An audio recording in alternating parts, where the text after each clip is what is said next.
This is the Unit 2, Consolidation Process and Intra-Group Transaction. In this lesson, we'll talk about the consolidation process, and then next lesson, the intra-group transactions. So basically, this is a worksheet that we have to prepare for consolidation. So we have everything of the parent in one column, and everything of the subsidiary in another column. In this example, we have got one parent and also one subsidiary, so therefore only two columns.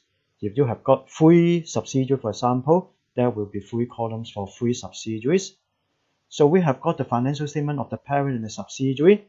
So basically, the first step on consolidation is we will combine everything of the parent and the subsidiaries together. So we add them together.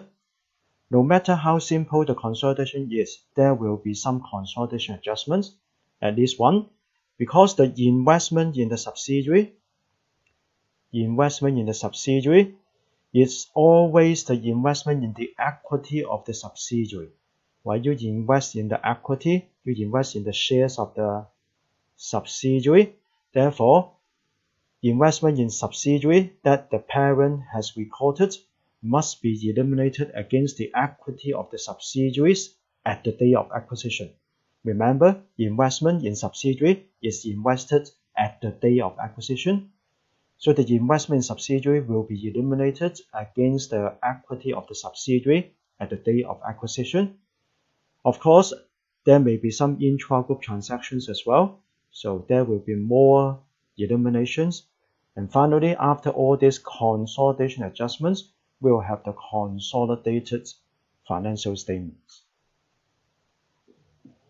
So, before we can prepare consolidated financial statements, of course, we have to collect the financial statement from the parent and from the subsidiary. The best is we collect the financial statement of the parent and the financial statement of the subsidiary, which is drawn up at the same day. Right? If the financial statement of the parent is December 31st, then the subsidiary's financial statement best will be also December 31st. If you cannot collect the financial statements of the parent and the subsidiary on the same day, which is drawn up to the same day, of course, you may try to ask the subsidiary to prepare special financial statements at the same day.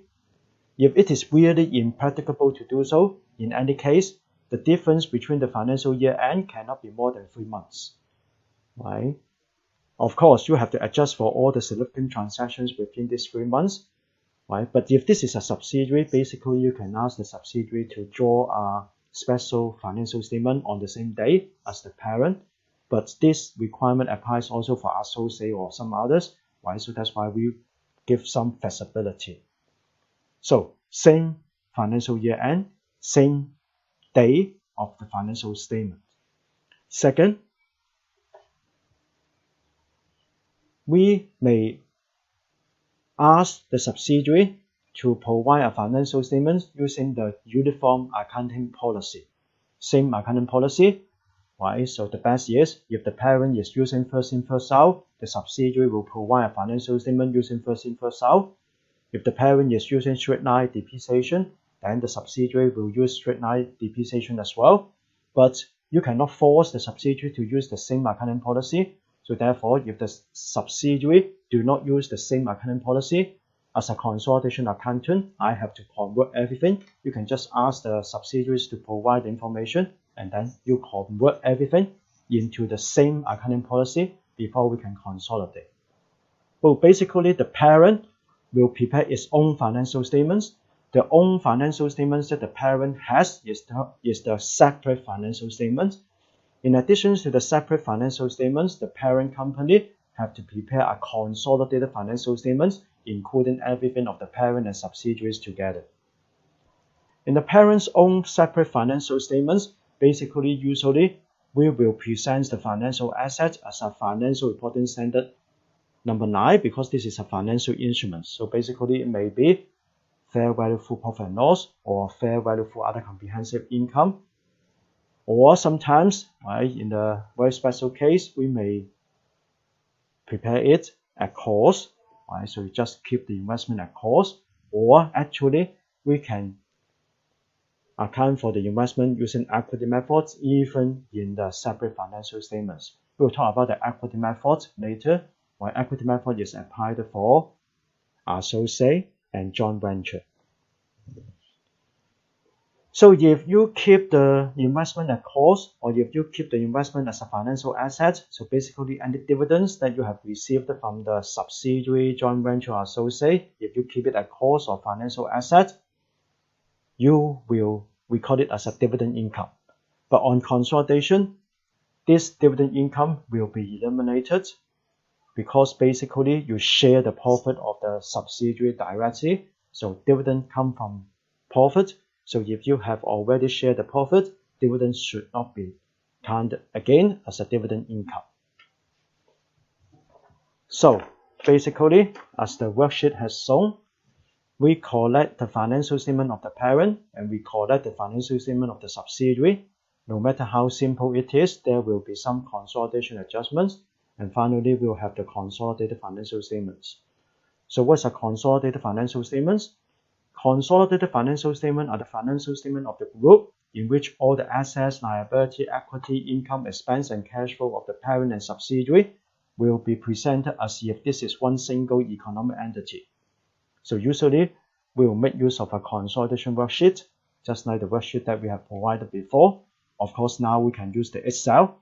And of course, for companies, usually they can have accounting software. Once you post the journal entry, it will combine everything and prepare you a consolidated financial statements. But for examination purpose, we will still use a worksheet, right? Just like an Excel spreadsheet that we will combine everything and then we present the consolidated financial statements.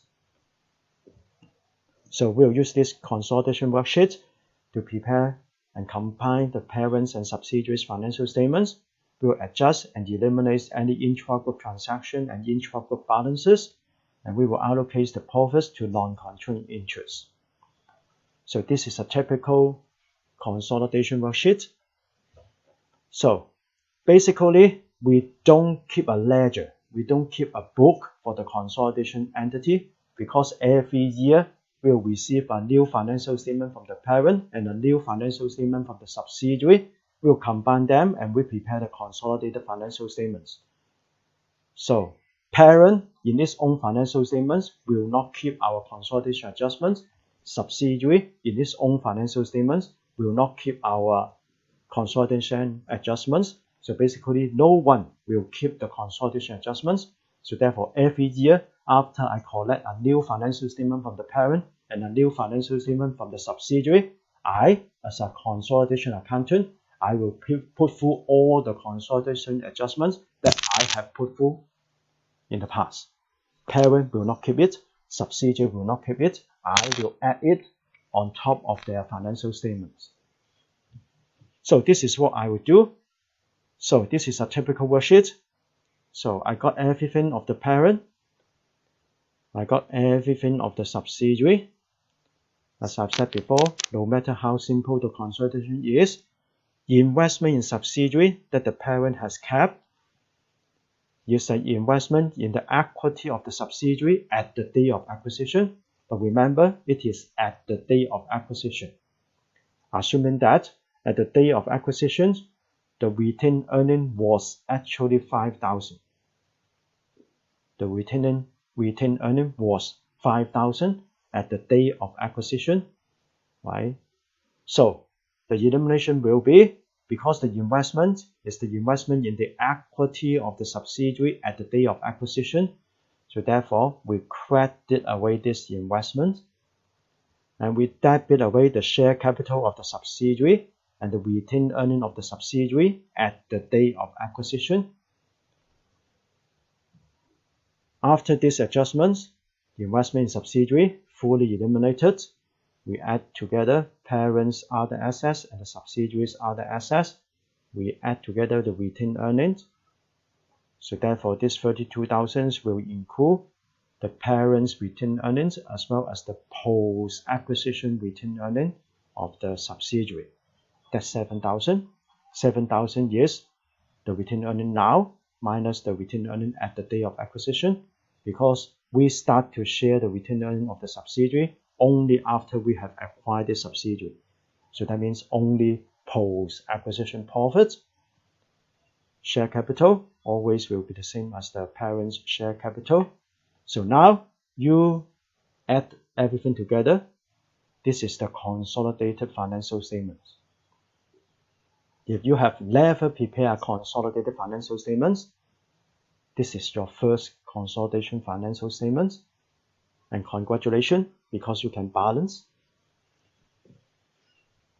So of course, this is a very simplified consolidation worksheet because the investment in subsidiary is the same as the equity of the subsidiary at the day of acquisition, and there's no non-controlling interest. Later we'll have non-controlling interest, and later what you pay may be different from what you get. As we can still remember, if we pay more than what we get, this will be goodwill. If we pay less than what we get, there will be a gain on bargain purchase.